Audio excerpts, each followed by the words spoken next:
ដើម្បីដឹកជញ្ជូនថាមពលអគ្គិសនីគឺគេប្រើខ្សែចម្លងបាទហើយខ្សែចម្លងដែលល្អបាទគឺខ្សែទង់ដែងឬក៏ខ្សែអាលុយមីញ៉ូមរាល់ថ្ងៃនេះគឺគេរកវិធីដឹកជញ្ជូនថាមពលបានឆ្ងាយបាទរាប់រយគីឡូពីមុនគឺគេអត់ដឹកអត់បានទេបាទគេដឹកបានបន្តិចហ្នឹងគឺបានចម្ងាយតែ20-30 ម៉ែត្រគឺវាធ្លាក់តង់ស្យុងអស់ហើយបាទតែឥឡូវគេអាចធ្វើបានបាទដឹកបានរាប់រយគីឡូអញ្ចឹងយើងមើលបើសិនជាពេលអងជាអានុភាពបាទដែលយើងត្រូវដឹកជញ្ជូនអញ្ចឹងពេលជាអានុភាពអគ្គិសនីដែលនៅសល់ក្រោយពេលដឹកជញ្ជូនហើយពេល Z ជាអានុភាពខាត់បង់យើងនឹងបានពេលអងស្មើពេលបូកពេល Z អត់ពិបាកយល់ទេបាទអញ្ចឹងការដឹកជញ្ជូននេះជួនកាលគេប្រើពីរខ្សែបាទជួនកាលគេប្រើតែខ្សែខាង Pha ខាង L មួយទេខាងមានភ្លើងបាទហើយខាងទៀតគេបុកចូលដីខាងនេះហើយចាំគេយកពីដីខាងនេះមកវិញធ្វើខ្សែទី2វិញបាទអញ្ចឹងអត់ពិបាកយល់ទេបើយើងចង់រកទិន្នផលបាទដំណឹកជញ្ជូនបាទ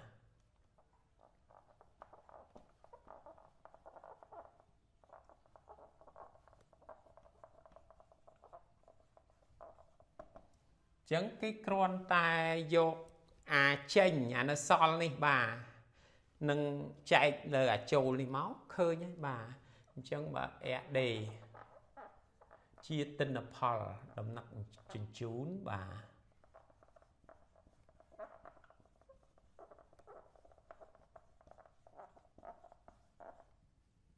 ថាមពលគេបានបាទចឹងយើងយក AD ស្មើពីចែកឲ្យពីអងបាទនេះប៉ុណ្ណឹងឃើញហើយបាទអញ្ចឹងការដឹកជញ្ជូនថាមពលអគ្គិសនីនេះគឺវាខាតដោយសារកម្ដៅបាទដោយសារខ្សែនេះវាមាន resistance អញ្ចឹងបើសិនជាករណីដែលវាធ្លាក់តង់ស្យុងឧបមាថាបើវ័យអងជាតង់ស្យុងដើមណាខ្សែ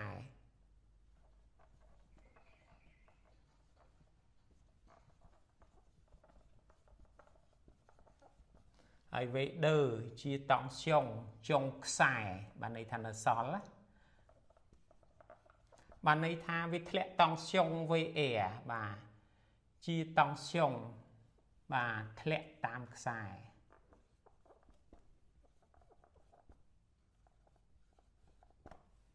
អញ្ចឹងគេបានតុល្យភាពតង់ស្យុងបាទដើម្បីរកវេអងត្រូវយកវេដឺបូកវេអែបាទអញ្ចឹងវេអែនេះគេហៅថាទម្លាក់តង់ស្យុងតាមខ្សែបាទអញ្ចឹងវេអែនេះយើងអាចយកអែបាទគុណនឹង E អញ្ចឹងស្មើនឹងរ៉ូបាទគុណនឹង L លើ A គុណនឹង E ជាទម្លាក់តង់ស្យុងតាមខ្សែណា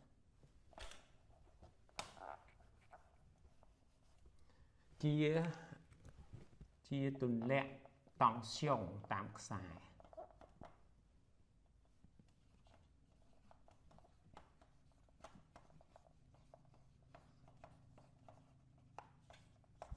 បាទវាជាទម្លាក់តង់ស្យុងតាមខ្សែបាទយើងមើលកំហាតអានុភាពតាមខ្សែ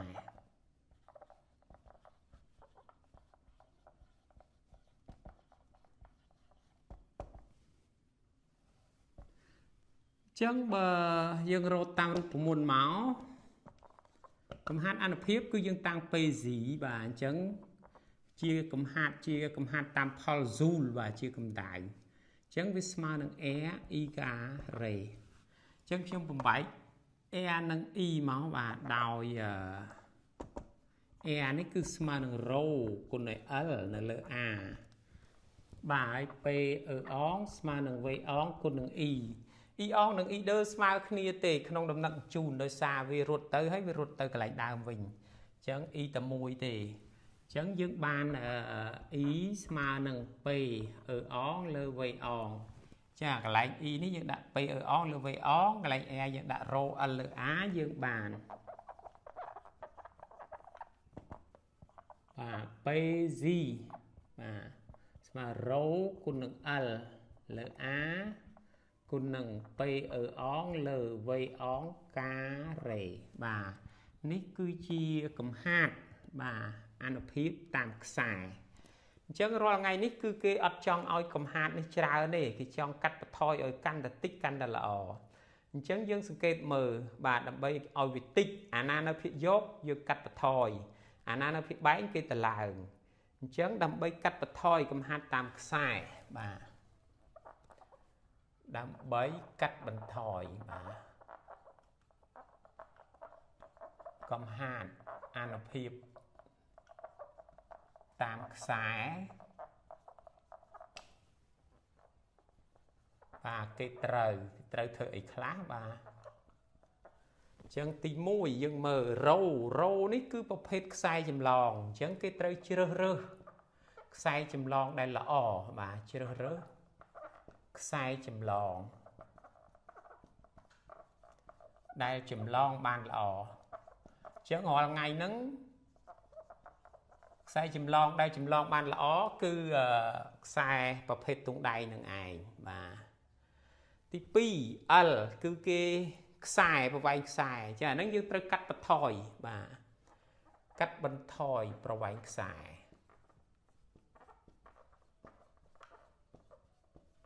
បាទពួក L ណាអញ្ចឹងកាត់បន្ថយប្រវែងខ្សែហ្នឹងមិនមែនថាយើងតឲ្យកាត់ឲ្យខ្លីមិនដល់ផ្ទះយើងចង់និយាយថាពេលដែលយើងកាត់បាទរាយខ្សែវៀងបឹងវៀងអីយើងមិនគួរទេយើងត្រូវបោះបកគោលវាឲ្យត្រង់ដើម្បីកុំឲ្យខ្សែហ្នឹងវែងពេកបាទមុខកាត់ខ្សែអញ្ចឹងគេជ្រើសរើសបាទមុខកាត់ខ្សែហ្នឹងគឺជ្រើសរើសខ្សែបាទដែលមានមុខកាត់ធំណាបាទខ្សែដែលមានមុខកាត់ធំ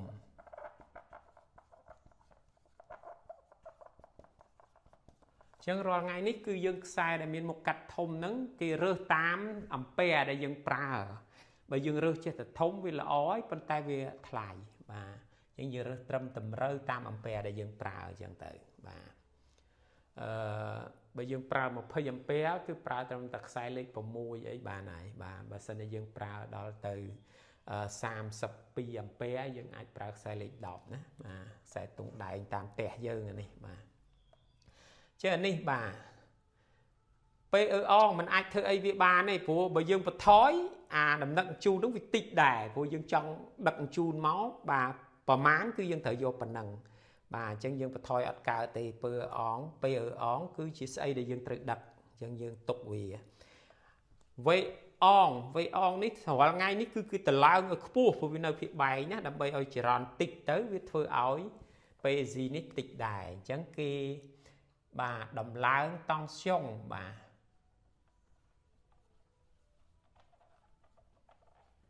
តង់ស្យុងបាទមុនពេលដឹកជញ្ជូនបាទ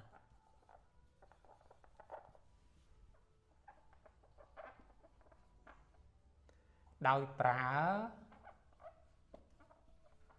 transformator បាទ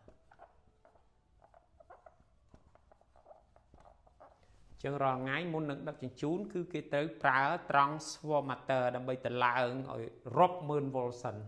ហើយចាំមកដល់កន្លែងប្រើប្រាស់បានគេតម្លាក់ចុះបាទអញ្ចឹងសម្រាប់ថ្ងៃនេះខ្ញុំសូមបញ្ចប់ត្រឹមប៉ុណ្ណឹងបាទសូមអរគុណសម្រាប់ការតាមដានបាទសិក្សារបស់បងប្អូនទាំងអស់គ្នាបាទសូមអរគុណ